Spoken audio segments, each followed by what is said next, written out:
tough call every day. I can see it every minute. It's a minute-by-minute call. Because we are the lifesavers. This hospital is not really for the faint-hearted. These are some of the heroes of South Africa today, who every day face another challenge, the fight to save lives. The doctors and nurses at our state hospitals who are committed to doing their job to their best, despite the low pay and the lack of proper equipment. You know, once you have touched them, you really become attached to them. You know, you feel as if they are your own baby. For healthcare workers like these to continue their miracle work, they need huge support.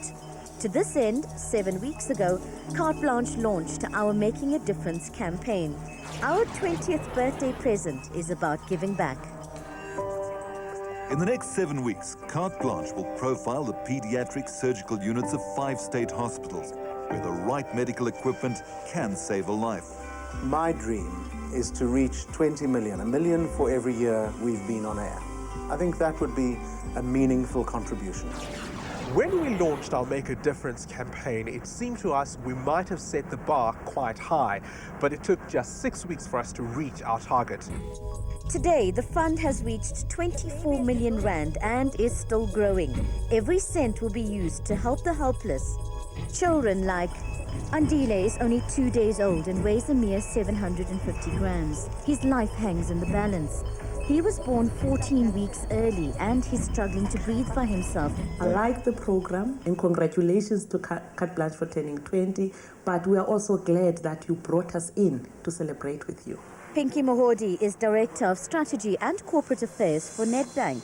They gave 1 million rand. These days, ploughing back is a big aspect of corporate life. It is core to our being.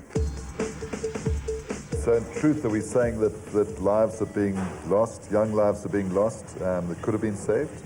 The short answer is yes. So we felt that we could make a difference. Donating 5 dialysis machines might appear like a drop in an ocean, but we believe it will make a difference in many people's lives. And Pinky decided to make a personal difference of her own.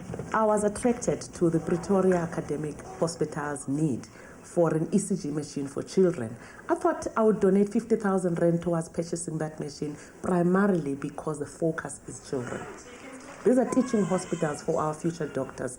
If they do not have even the basic equipment, what kind of doctors will we produce? It's a business imperative for us to be involved in the communities in which we operate. Executive Director of Extrata, Eric Ratchekopa, was happy to donate 1 million rand in the knowledge that all of it will go directly to where it's needed. Just the fact that a program which is known that, it's very much concerned about what's going on out there. And if they invited us and gave us a platform, we couldn't have missed that. So because we don't have that instrument for this size of baby, okay, we ended up making that big cut on the stomach, okay. So the baby has to grow to fit the scope that you have. Yes. We are the kings of improvisation. Baragwanath is one as the biggest hospital, but more than that really is just the extent of the needs. It doesn't only serve Johannesburg much as it's in Johannesburg, it serves the whole country, actually the whole of Africa. What's your challenge to the rest of corporate South Africa? Corporate South Africa should take corporate citizenship very, very seriously and come to the party and join this very, very useful program, which is run by a credible organization. And really, the more the merrier. The culture of corporate giving is well established in many first world countries. In places like the United States and Australia, many state-run hospitals depend on extra funding from the private sector to provide quality healthcare services. Following on that successful model, corporate South Africa has come to the party in making a difference to the lives of the most vulnerable South Africans. And I think companies that aren't giving back to society are companies that are living for the now and not investing in the future. MTN is a company that's investing in the future. For Tim Lowry, Managing Director of MTN, the best way to invest in our future is by making a 2.1 million rand donation to upgrading the children's ICU unit at Barra. And it was clear that there was a need for a big contribution here, 2.1 million rand.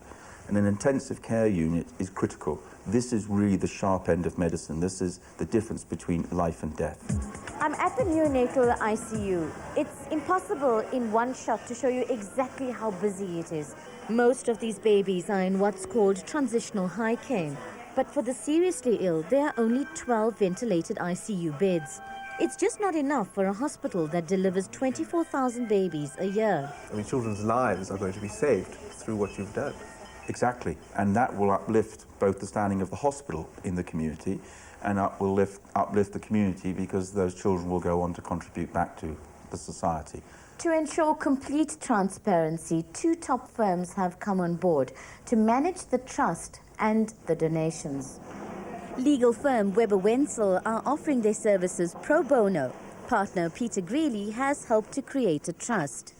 Peter, these days, companies, corporates are really concerned about the money getting to the right people. They probably have every reason to be concerned.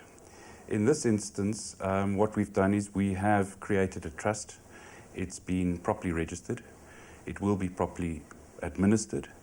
And it will be administered in accordance with the parameters that have been set for the trustees of the fund. Well, Peter, you don't want Carte Blanche knocking at your door here, do you? Well, that's right. Absolutely.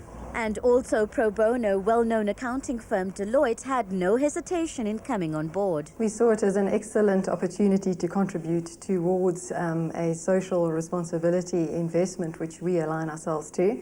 And it's a great initiative. Anne Casey is Director of Taxation at Deloitte. Deloitte will be allowing transparency on the flow of funds and the use of funds and to ensure that the funds end up where they should. 100% of the donations will go directly to the donee. And importantly, the campaign is structured so that no cash is given, only equipment and supplies. I think that's the good thing because you know exactly that the particular hospital says they want this equipment, and what we do is we facilitate them obtaining that equipment. It's clean and it's straightforward.